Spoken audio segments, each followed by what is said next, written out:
Delalande, Saint-Élabo, puis Sanofi-Aventis, Alain Louvel nous explique l'histoire d'un laboratoire bourguignon basé depuis plus de 40 ans à Quetigny.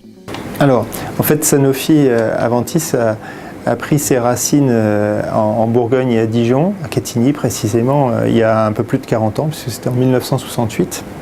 Alors j'ai une histoire, je ne sais pas, je dirais si c'est une légende, mais en tout cas c'est une histoire que je trouve belle, qui explique l'origine de l'usine sur le site de Quetigny. L'histoire raconte que le fondateur des laboratoires Delalande se rendait à Lyon pour chercher un terrain pour construire son usine.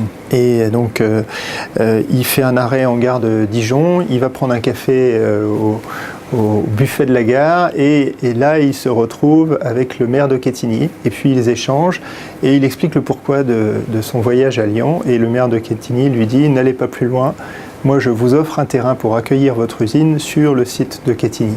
Alors de Delalande à Sanofi, Delalande est donc resté Delalande et connu encore aujourd'hui sur la place de Dijon. Et puis après c'est le jeu des rapprochements de laboratoires, des fusions, des acquisitions, hein, puisque jusqu'en 92 c'était les laboratoires Delalande, puis c'est devenu les laboratoires Saint-Élabo, puis Sanofi Saint-Élabo et aujourd'hui Sanofi-Aventis.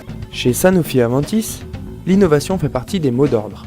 Alors il y a différentes façons d'innover au niveau du site de Quetigny par la création d'un comité innovation local, hein, avec 8 membres de l'équipe d'encadrement aujourd'hui essentiellement, et qui, travaillent alors soit sur des innovations technologiques, soit sur des innovations plus organisationnelles, managériales. Voilà, donc ça c'est une façon d'innover. Il y a aussi une autre façon d'innover, hein, à travers la mission sociale et sociétale de l'entreprise.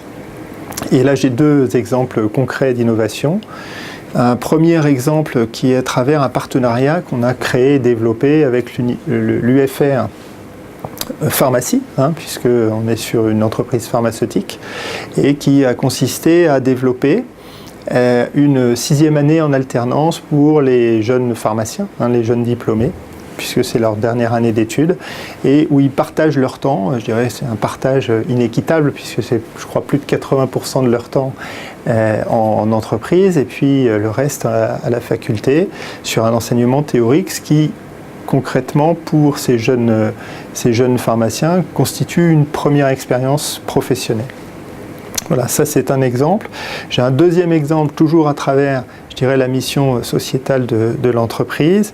Et donc cette année, l'an dernier, en 2010,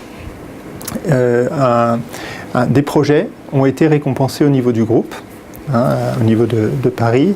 Et sur le site de Dijon, Quetigny, on a un de nos salariés qui a soumis son projet, hein, qu'on a transmis à Paris. Et le projet consiste à créer une structure à Dijon pour faciliter la communication et la compréhension entre les sourds et malentendants et les médecins, puisque je crois que sur Dijon et sur la Bourgogne de manière générale, il y a un médecin qui parle le langage des signes français. Et même concernant des produits phares, la recherche ne s'arrête pas. Ça c'est pareil, c'est pas forcément quelque chose de très connu sur la place de Dijon, mais un produit comme le Mitosil, qui n'est pas un produit, qui est un produit historique, hein, qui est connu depuis des générations. Alors comment on peut innover sur un produit comme cela ? Bien sur le packaging, hein, puisque jusqu'à présent c'est un produit qui était présenté sous des formes de 150 et 65 grammes, donc le tube traditionnel que beaucoup de monde connaît.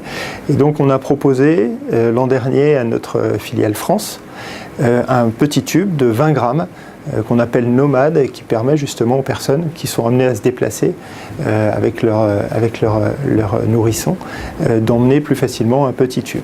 Et puis, toujours autour des produits, une nouvelle réflexion qu'on a soumise à notre filiale et à nos commerciaux, qui est de travailler sur un modèle qu'on appelle sédentaire, par opposition au modèle nomade, et qui consiste en fait à avoir un conditionnement plus important, et qui pourrait être mis à disposition des maternités, des crèches, enfin des gros utilisateurs.